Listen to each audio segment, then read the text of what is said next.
Hey guys, there's been a lot of talk about weight with the Brats, and I thought I would make a quick video just to share my experiences with where to lose some weight and what I've added and why. So yeah, here we go. This is one of my Brats, and it's got a lot of TPU parts on it. As you can see, I'm running feet, guards, the front bumper thingies that are dual camera mount. That's pretty much it for the TPU. I'm also running two cameras, and I've got this top piece, which I haven't put on Thingiverse yet, but I will once I'm done testing it.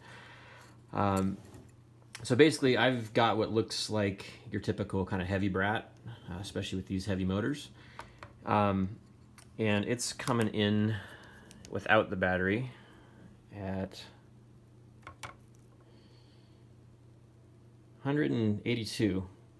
So yeah, it's not the lightest thing, but I did want to talk about the 3D parts and some other choices that I've made as far as where to spend the weight, where to save the weight. So over here, these are all of the 3D parts that are on that Brat. So what I thought I would do is put them on the scale. Let's clear this out.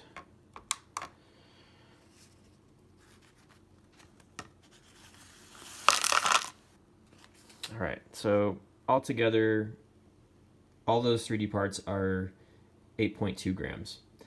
Now, I did not include the top piece here because I removed a standoff that was up there, and they were very similar in weight, this aluminum standoff. So it's kind of a wash between this part and that, so I didn't throw that on the scale. But basically, I've got just over 8 grams of extra stuff with the TPU parts, and that stuff provides protection for the frame. It reduces the shock on a crash, and I'm less likely to break an arm. It soft mounts my motors. It allows me to run two cameras, and it offers protection up here for the this part of the frame. So that's what I'm getting in exchange for that weight. And I put over here just a pile of parts that I've seen a lot of people, similar stuff, thrown on their Brat. So want to see what that weighs. This is your typical SMA style antenna. This one's not particularly heavy, but I do have a little 3D guard on there. I think this is kind of average for your typical weight for this style of antenna. So there's that, and then you're running the XT60. That's a little heavier connector, so we'll throw that in there. And then if you're running that antenna, you're going to need a pigtail, so we'll throw an SMA pigtail in there. So already we're at almost 18 grams with those parts. And then, you know, if you're one of the people that likes to run a cap, I run them when I need them. I don't run them if I don't need them. In this case, I didn't see much of or any difference at all when I ran this cap, so I took it off. But let's throw that on there too, just to see. So yeah, just these little bit of things right here, you're looking at over 21 grams of extra stuff. So that's what you're starting with as kind of a weight penalty before you add any extra 3D parts.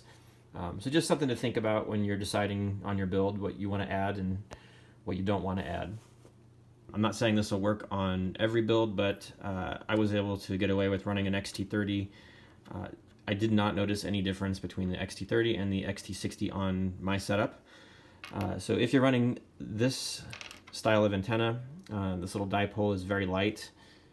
These guys come in at 1 gram, and this little guy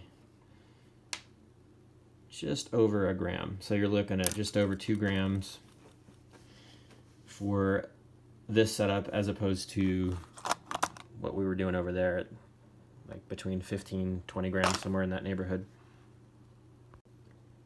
So one more thing I wanted to mention is that not all 3D parts are created the same.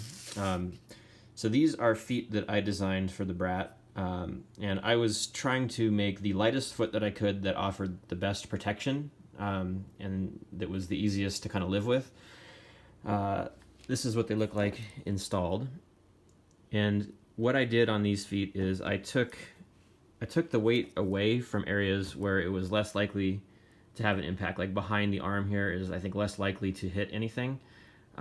So I removed the material that I could from back there. The front of this thing is more likely to take an impact, so I put the bulk of our our material up there to absorb that shock. And I also made these as short as I could without sacrificing all of our ground clearance there. So it's got just enough to kind of keep it off the ground and no more than it needs. Before I designed this foot, I had been running these, which are also on Thingiverse, and they're great.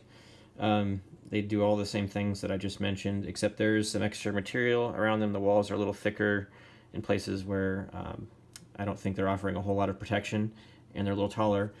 So I wanted to put them side by side on the scale so you could see what I'm talking about here. The lighter foot is coming in at 0.8, and heavier foot coming in at 1.6. So this guy weighs twice as much, and that's not a whole lot of difference when you're looking at 1 foot, but times 4 it does add up, and being way out there on the arms, you can feel the little bit of difference. So yeah. And on the topic of cameras, just wanted to mention that I do like to run 2 cameras for a number of reasons. The bottom camera here is a Runcam Micro Swift 2.